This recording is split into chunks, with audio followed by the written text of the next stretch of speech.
Ukhalela usizo usisi waseNanda lo umbona esithumeni sakho wavelelwa yishwa noma wavelelwa yibhadi esakhula eyake enyangeni ithi-ke iyomqinisa kanti lutho inyanga iyomfaka omantindane. Angiqale ngobingelele ngamukela le channel yaMaSweet Mana Production.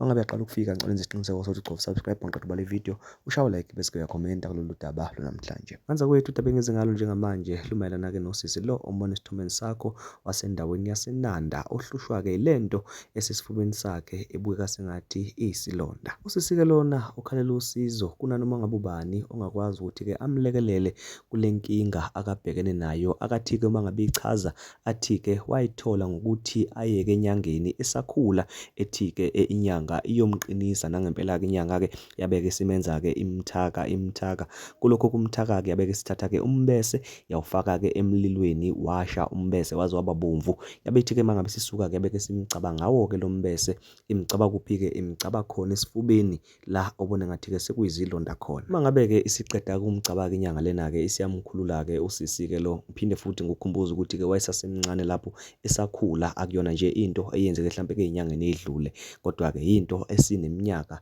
yenzeka. Sekuthi-ke mangabe sekuhamba-ke iminyaka usisi-ke usezwe ngathi-ke manje kukhona into emhlukumezayo uzwa sengathi-ke uyashiselwa emzimbeni akakwazi ngisho ukuhlala endlini ekhanyayo noma eduze kwekhandlela noma eduze komlilo ngoba-ke indlela umzimba wakhe oshisa ngayo ngenxa-ke yalezi iy'ncabo kuze kuthi-ke akaquleke. Sekuthi-ke emva kwesikhathi usisi-ke lo usebuyela-ke kuyona le nyanga uthi-ke uyoyifuna ukuthi ikwazi ukumlekelela ukuthi-ke iqede lokushiselwa okungaka okumhlukumezayo iphinde futhi-ke imsize ngalezi y'londa esey'gcwele-ke isifuba sakhe. Useyafika-ke sekuthiwa hawu nyanga leyo kade yedlula emhlabeni. Nokuyilapho-ke abeke sesithatha isinqumo sokuthi-ke aye kwabanye abelaphi bendabuko ngethemba lokuthi mhlampe uzothola-ke usizo. Mangabe efika kubona-ke bamtshela ukuthi cha le nyanga ekade-ke imcaba ngale ndlela eyamcaba ngayo kahle kahle yayingamqinisi njengoba-ke yayithi-ke iyamqinisa kodwa yayikade-ke imlahlela ngezilwane zayo noma-ke otikoloshe. Kushuthi-ke inyanga leyo yayikade-ke ingasabadingi-ke labo otikoloshe bayo yabeke simkhohlisa ngokuthi iyamqinisa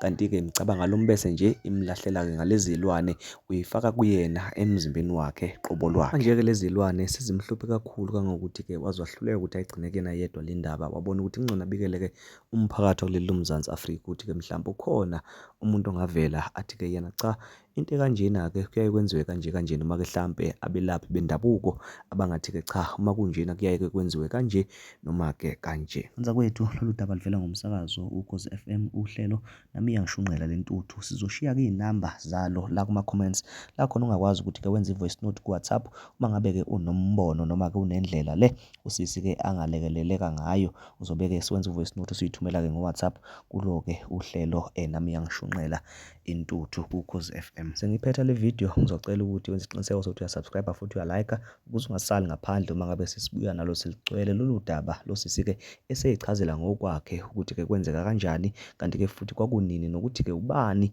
leyo nyanga yenza-ke umkhuba ofana nalo. Siphinde futhi sihlangane ema-comments ungitshela ukuthi wena ngabe ucabanga ngani ngalolu daba nokuthi ngempela ngabe yikhona iy'nyanga ey'khohlakele ngalolu hlobo. Ngicela ukuthi sihlangane khona la kuma-comments. Ngiyabonga.